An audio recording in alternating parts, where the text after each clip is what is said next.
Assalamualaikum warahmatullahi wabarakatuh. Bismillahirrahmanirrahim. Rabbi shrah li sadri wa yassir li amri wahlul 'uqdatam min lisani yafqahu qawli. Amin ya robbal alamin. Alhamdulillah anak-anak, hari ini kita bertemu pertemuan ke-12. Apa kabar anak-anak? Semoga Allah senantiasa merahmati kalian dengan kesehatan dan kemudahan dalam menimba ilmu. Hari ini kita masih belajar tentang KD 3.4 dan 4.4, yaitu mengetahui dua pusaka yang ditinggalkan Rasulullah sebagai pegangan kaum muslimin, menceritakan peristiwa-peristiwa di akhir hayat Rasulullah. Poin-poin yang akan kita pelajari adalah: 1. Mengenai Rasulullah mengalami sakit, kemudian wafatnya Rasulullah, dan yang ketiga adalah hikmah peristiwa wafatnya Rasulullah SAW. Rasulullah mengalami sakit.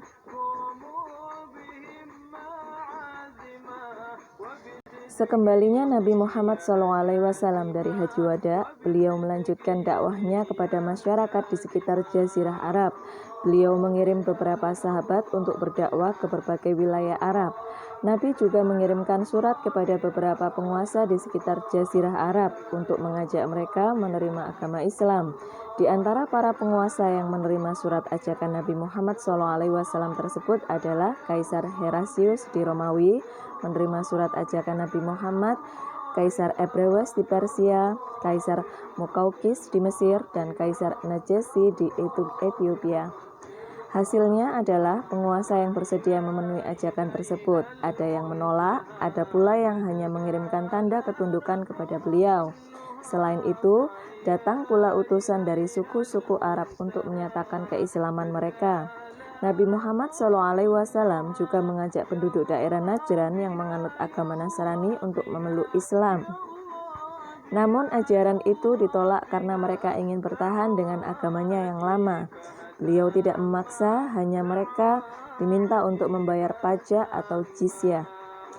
Menjelang jatuh sakit, Rasulullah SAW juga masih sempat menyiapkan pasukan Islam yang dikirimkan ke daerah Ubna. Pasukan ini dipimpin oleh seorang remaja berusia 17 tahun bernama Usama bin Zaid. Padahal dalam rombongan pasukan tersebut terdapat para sahabat yang lebih tua dan berpengalaman.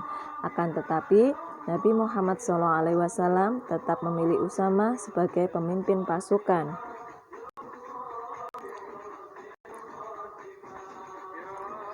Beberapa sahabat memprotes keputusan Nabi Muhammad SAW menunjuk Usama, akan tetapi beliau justru memerintahkan mereka untuk mematuhi Usama sebagai panglima perang. Sayangnya, sebelum sempat mengirimkan pasukan tersebut, beliau lebih dulu sakit dan akhirnya meninggal dunia. Tanda-tanda sakitnya Rasulullah SAW mulai terlihat pada akhir bulan Safar tahun ke-11 Hijriah. Beliau mulai jatuh sakit setelah mengunjungi kuburan Baqi'ul Gharqad dan mendoakan kaum muslimin yang dikuburkan di tempat itu. Pada awalnya, beliau hanya mengeluh sakit kepala disertai demam tinggi. Semakin lama, penyakit beliau semakin bertambah parah. Setelah itu, Nabi Muhammad SAW meminta izin kepada para istrinya untuk dirawat di rumah Aisyah.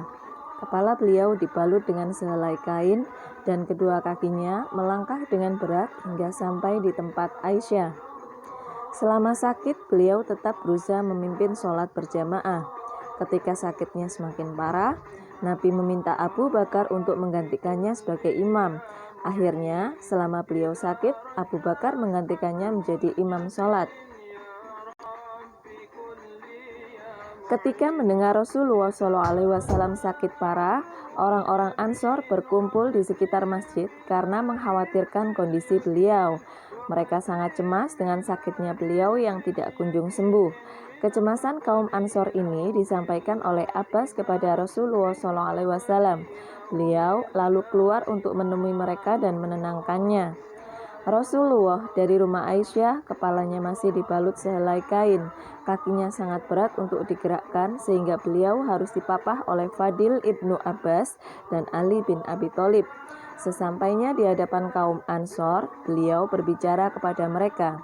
Rasulullah SAW berkata, Saya mendapatkan berita bahwa kamu sekalian mencemaskan kematian Nabi kalian. Sekarang saya ingin bertanya pada kalian, apakah ada Nabi yang diutus Allah sebelum aku yang tidak mati? Ketahuilah bahwa saya pasti akan bertemu Allah dan kalian pasti akan bertemu denganku. Oleh karena itu, tidak perlu cemas.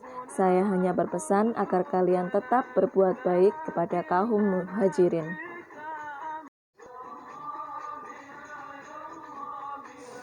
Wafatnya Rasulullah Shallallahu Alaihi Wasallam. Dari hari ke hari, penyakit Rasulullah Shallallahu Alaihi Wasallam tidak kunjung sembuh. Demam yang dialami beliau semakin parah. Bahkan beliau sempat pingsan karena tidak kuat menahan sakit. 5 hari sebelum Rasulullah wafat, Rasulullah SAW masih sempat pergi ke masjid dengan dipapa oleh Fadil ibnu Abbas dan Ali bin Abi Thalib. Abu Bakar yang akan menjadi imam bergerak mundur setelah melihat beliau. Akan tetapi, ia ditahan oleh Rasulullah. Beliau pun sholat sambil duduk di belakang Abu Bakar. Para sahabat terlihat gembira dengan kondisi Rasulullah SAW yang sedikit membaik. Mereka berharap agar beliau segera sembuh dan kembali memimpin mereka. Selepas sholat, beliau naik mimbar. Abu Bakar sedikit menyisi untuk memberikan tempat kepada Rasulullah. Selanjutnya beliau berpidato. Sungguh seorang hamba dari hamba-hamba Allah diminta olehnya untuk memilih antara apa yang ada di dunia dengan apa yang ada di sisinya. Maka dia memilih apa yang ada di sisi Allah. Abu Bakar menangis sedih mendengar kata-kata Rasulullah SAW. Dia mengetahui bahwa ucapan tersebut adalah pertanda bahwa beliau akan segera menghadap Ilahi. Oleh karena itu, Abu Bakar menyaut, "Wahai Rasulullah, kami siap menebus dirimu dengan jiwa dan anak-anak kami." Rasulullah SAW menjawab, "Tenanglah Abu Bakar, tidak ada orang lain selain dirimu yang lebih ringan dalam berbuat baik dengan diri dan hartanya. Kalau saja harus memilih kekasih, maka aku akan memilihmu. Tapi persaudaraan dalam Islam adalah lebih baik."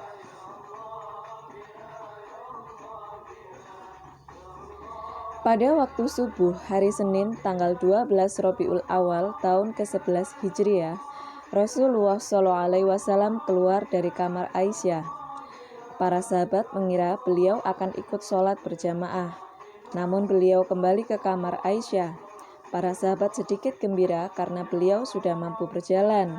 Melihat hal itu, Abu Bakar menemui beliau dan meminta izin untuk menemui salah seorang istrinya. Usama bin Zaid juga meminta restu beliau sebelum membawa pasukannya ke Syam. Umar bin Khattab dan Ali bin Abi Thalib juga sibuk dengan urusan masing-masing. Demikian pula kaum muslimin yang menilainya. Akan tetapi hal itu ternyata menjadi pertanda kehadiran Nabi Muhammad yang terakhir di hadapan umatnya. Sesampainya beliau di rumah Aisyah, beliau merasakan badannya semakin lemah. Sepertinya Rasulullah SAW telah merasa ajal beliau semakin dekat. Beliau meminta diambilkan air yang membasuh mukanya dan berwudu. Lalu beliau berdoa kepada Allah, "Ya Allah, tolonglah aku dan mudahkanlah aku dalam menghadapi sakaratul maut." Aisyah segera meletakkan beliau di atas pangkuannya. Aisyah melihat kondisi Nabi semakin lemah. Matanya menatap ke atas. Sayup-sayup Rasulullah berkata lirih, "Wahai yang tertinggi dari surga." Aisyah lalu berbalik ke telinga beliau. "Engkaulah telah dipilih, maka engkaulah telah memilih, demi yang mengutusmu dengan kebenaran." Akhirnya, Rasulullah SAW meninggal dengan tenang di pangkuan Aisyah. Beliau wafat dalam usia 63 tahun setelah menyelesaikan semua tugas menyampaikan ajaran agama Islam. Kini tinggal umat Islam yang ditinggalkannya berkewajiban melanjutkan perjuangan beliau.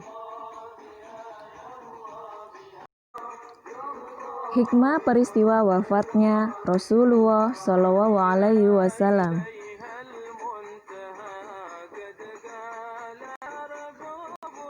Yang pertama adalah Nabi yang dicintai dan mencintai umatnya. Rasulullah SAW sangat dicintai para sahabatnya karena beliau sangat dekat dengan mereka. Beliau tidak pernah menonjolkan kedudukannya sebagai Rasul, selalu sopan, rendah hati, murah senyum, dan selalu membantu kesulitan orang. Bukti kecintaan para sahabat terhadap Rasulullah SAW terlihat dari cara yang mereka lakukan. Di antaranya adalah mereka memberikan kekayaannya untuk bekal berdakwah Rasulullah, melindungi di setiap perjalanan Rasulullah, dan bahkan merelakan nyawanya demi keselamatan Rasulullah SAW dan kejayaan Islam. Yang kedua adalah Nabi Muhammad seorang manusia biasa yang mengalami kematian. Setiap yang bernyawa pasti akan merasakan kematian. Apabila ajalnya telah datang, maka setiap orang tidak dapat mengakhirkan maupun memajukan kematiannya. Rasulullah Muhammad SAW adalah manusia biasa yang tidak terkecuali akan dijemput nyawanya untuk menghadap Tuhan. Oleh karena itu, meskipun para sahabat merasa tidak percaya, namun Allah SWT telah menetapkan keputusannya. Baiklah anak-anak, demikianlah materi yang disampaikan pada pertemuan ke-12 ini. Meskipun secara virtual, tetap semangat belajar ya. Wallahu muwaffiq ila aqwamit thoriq. Wassalamualaikum warahmatullahi wabarakatuh. Terima kasih anak-anak.